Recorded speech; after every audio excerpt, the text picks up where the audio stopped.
2026 বিশ্বকাপে নেইমার থাকবেন কি না তা নিয়ে বিতর্ক যেন থামছেই না। ব্রাজিলিয়ান মিডফিল্ড জেনারেল ক্যাসেমিরো এবার সেই বিতর্কে ঘি ঢাললেন। তিনি সরাসরি বলে দিয়েছেন, যদি সিদ্ধান্তটা তার হাতে থাকতো তবে তিনি চোখ বন্ধ করে নেইমারকে বিশ্বকাপ দলে রাখতেন। কিন্তু এরপরেই একটি বড় কিন্তু জুড়ে দিয়েছেন তিনি।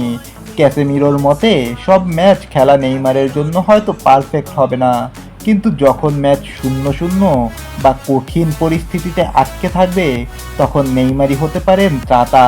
চলুন জেনে নেই ক্যাসেমিরোর এই বিস্ফোরক মন্তব্যের পেছনের গল্প। ক্যাসেমিরো খুব নিখুঁতভাবে নেইমারের ভূমিকা ব্যাখ্যা করেছেন।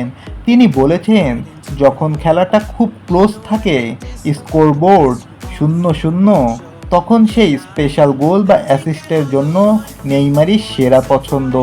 সে এক নিমিষেই খেলা ঘুরিয়ে দিতে পারে।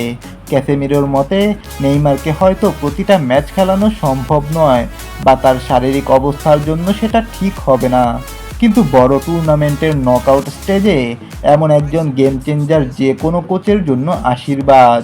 সবশেষে ক্যাসেমিরো হেসেই বলেছেন, তবে এটি সম্পূর্ণ আনচেলত্তির সিদ্ধান্ত। তার এই হাসির পেছনে লুকিয়ে আছে এক গভীর প্রশ্ন, আনচেলত্তি কি তার কঠোর ফিটনেস নীতির বাইরে গিয়ে নেইমারের ওপর ভরসা করবেন? ক্যাসেমিরোর এই প্রকাশ্য সমর্থন কি কোচকে কিছুটা হলেও ভাবাবে? ব্রাজিল দল বর্তমানে যে ট্রানজিশনের মধ্যে দিয়ে যাচ্ছে, সেখানে নেইমারের মতো একজন অভিজ্ঞ লিডার এবং জাদুকরকে দলে রাখাটা কি কেবল আবেগ নাকি যৌক্তিক সিদ্ধান্ত? ক্যাসেমিরোর সাথে আপনি কি একমত? নেইমারকে কি কেবল সুপার সাব বা বিশেষ ম্যাচের জন্য দলে রাখা উচিত, নাকি পুরো টুর্নামেন্টই তাকে দরকার? কমেন্টে আপনার মতামত জানান।